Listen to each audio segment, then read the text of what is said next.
Hello അസ്സാം വലൈക്കും. അപ്പോൾ ഇന്നത്തെ റെസിപ്പി എന്ന് പറയുന്നത് ഈസി ആയിട്ട് ഉണ്ടാക്കാൻ പറ്റുന്ന ഒരു മുട്ട പോളൻ്റെ റെസിപ്പിയാണ് കേട്ടോ കാണിക്കുന്നത്. അപ്പോൾ അതിന് വേണ്ടിയിട്ട് ആദ്യം തന്നെ 2 മുട്ട ഒന്ന് പുഴുങ്ങിയിട്ടെടുക്കുന്നുണ്ട്. അപ്പോൾ അത് പുഴുങ്ങിയിട്ടൊന്ന് സൈഡിലേക്ക് മാറ്റി വെച്ചിട്ടുണ്ട്. അതിന് ശേഷം ഒരു പാൻ വെച്ച് ഇതിലേക്ക് ആവശ്യത്തിന് വെളിച്ചെണ്ണയോ സൺഫ്ലവർ ഓയിലോ നിങ്ങൾക്ക് ഇഷ്ടമുള്ളത് യൂസ് ചെയ്യാം.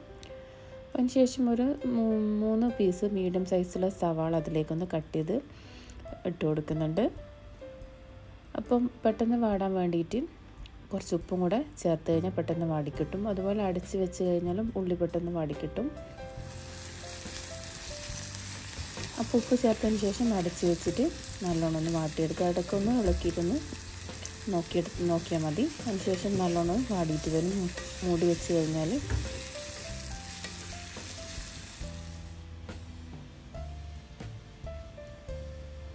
അപ്പോൾ നല്ലോണം കട്ട് ചെയ്തിട്ടാണിപ്പോൾ സവാള കട്ട് ചെയ്തിട്ടുള്ളത്. അപ്പോൾ അതിലേക്ക് എരിവിനനുസരിച്ചിട്ട് ഞാൻ 2 പച്ചമുളക് ചേർത്തിട്ടുണ്ട്. അപ്പോൾ എരിവ് കൂടുതൽ ഇഷ്ടമുണ്ടെങ്കിൽ കുറച്ചും കൂടെ ആഡ് ചെയ്താൽ മതി. അപ്പോൾ ഇത് നല്ലോണം വാടിയതിന് ശേഷം അതിലേക്ക് കുറച്ച് മഞ്ഞൾ, കുറച്ച് മുളക് പൊടി, കുറച്ച് ഗരം മസാല, അതുപോലെ കുറച്ച് കുരുമുളക് കൂടെ ചേർക്കുന്നുണ്ട്. എല്ലാം കുറച്ച് മാത്രമാണ് ചേർത്തിട്ടുള്ളത്. ആ ചെറിയൊരു സ്പൂണിൽ അതിൻ്റെ പകുതി മാത്രമേ എടുത്തിട്ടുള്ളൂ. അതിനുശേഷം ആ ഒരു പച്ചമണം മാറുന്നവരെ നല്ലോണം ഒന്ന് മിക്സാക്കി എടുക്കുന്നുണ്ട്. അപ്പോൾ നല്ലോണം മിക്സായി വന്നത് അതിലേക്ക് കുറച്ച് കറിവേപ്പില കൂടെ ഇട്ടിട്ടുണ്ട്. അതിനുശേഷം നേരത്തെ പുഴുങ്ങി വെച്ചിട്ടുള്ള ആ ഒരു മുട്ട ചെറിയ പീസാക്കിയതിന് ശേഷം ഇതിലേക്ക് ഇട്ട് കൊടുക്കുന്നുണ്ട്. അപ്പോൾ ഇത് മിക്സാക്കി എടുക്കുമ്പോൾ ടോട്ടലായിട്ട് ഉടഞ്ഞു പോകാതിരിക്കാൻ ശ്രദ്ധിക്കണം. അപ്പോൾ നല്ലോണം ശ്രദ്ധിച്ചതിന് ശേഷം മാത്രം ഇതുപോലെ നല്ലോണം എല്ലാം കൂടെ നല്ലോണം മിക്സാക്കി എടുക്കുക.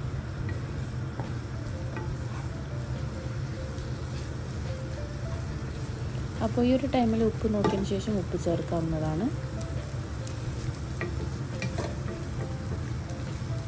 അതിന് ശേഷം കുറച്ച് ടൈം ഒന്ന് സിമ്മിലിട്ട് ഒന്ന് വെച്ചിട്ടുണ്ട്.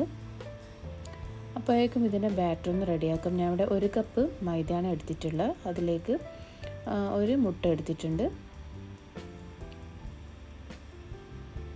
അതിലേക്ക് 2-3 ടീസ്പൂണ് സൺഫ്ലവർ ഓയിൽ ഒഴിച്ച് കൊടുത്തിട്ടുണ്ട്. കുറച്ച് ഉപ്പും കൂടെ ചേർക്കുന്നുണ്ട്. അപ്പോൾ നോക്കിയതിന് ശേഷം നല്ലോണം കട്ടിയായിട്ടുള്ളത് അരച്ചതിന് ശേഷം അതുകൊണ്ട് ഞാൻ അതിലേക്ക് 1 കപ്പ് പാലും കൂടെ അതിലേക്ക് ഒഴിച്ച് ഒന്നും കൂടെ അടിച്ചെടുക്കുന്നുണ്ട്.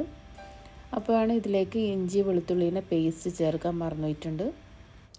അപ്പോൾ ഇഞ്ചി വെളുത്തുള്ളി പേസ്റ്റ് ചേർത്തതിന് ശേഷം അതിലേക്ക് കുറച്ച് മല്ലിയില കൂടെ ഇട്ട് കൊടുത്തിട്ടുണ്ട്. അതിന് ശേഷം 1 മിനിറ്റ് നല്ലോണം ഒന്ന് മിക്സാക്കി എടുക്കുക. ഒരു പച്ചമണം മാറുന്നവരെ ഇഞ്ചി വെളുത്തുള്ളിൻ്റെ ആ ഒരു പച്ചമണം മാറുന്നവരെ ഒന്ന് മിക്സാക്കി എടുക്കുക.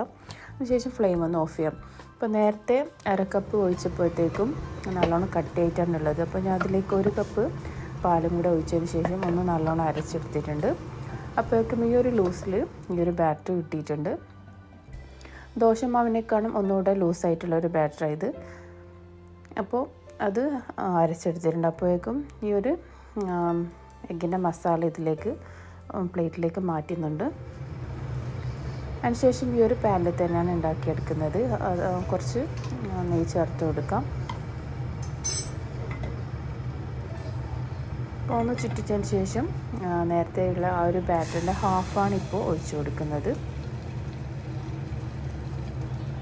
അടുത്തത് ഹാഫ് ഒഴിച്ചതിന് ശേഷം നേരത്തെ റെഡിയാക്കി വെച്ച ആ ഒരു മസാല ഇതിൻ്റെ മേലെ എല്ലാ സൈഡിലും നല്ലോണം സ്പ്രെഡാക്കി ഇട്ട് കൊടുക്കാം.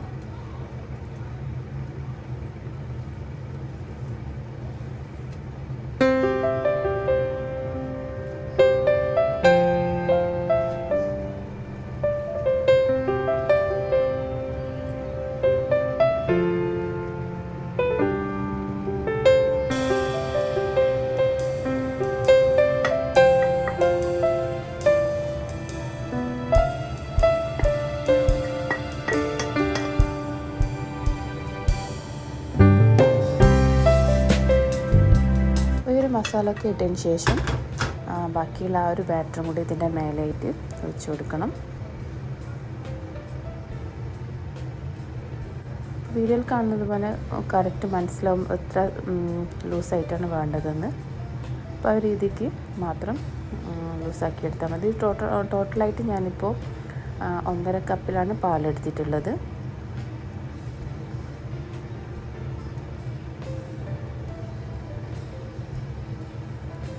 അപ്പോൾ ഞാനിപ്പോൾ ചെയ്തിട്ടുള്ളത് ചെറിയൊരു പാനിലാണ് ചെയ്തിട്ടുള്ളത്. ചായ ഒക്കെ ഉണ്ടാക്കാൻ പറ്റുന്ന ആ ഒരു രീതിയിലുള്ള ചെറിയൊരു പാനിലാണ് ചെയ്തിട്ടുള്ളത്.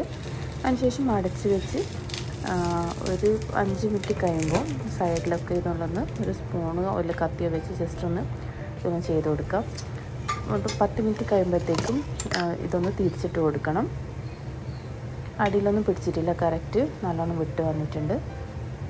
അപ്പോൾ അത് ഞാൻ ഒരു പ്ലേറ്റിൽ ഇട്ടതിന് ശേഷമാണ് ഈ ഒരു പാനിലേക്ക് തന്നെ തിരിച്ചിട്ടത്. അപ്പോൾ ടോട്ടലൊരു 15 മിനിറ്റിൻ്റെ ഉള്ളിൽ ഇതൊന്ന് റെഡിയാവും. ഇതൊന്ന് പ്ലേറ്റിലേക്ക് മാറ്റാം.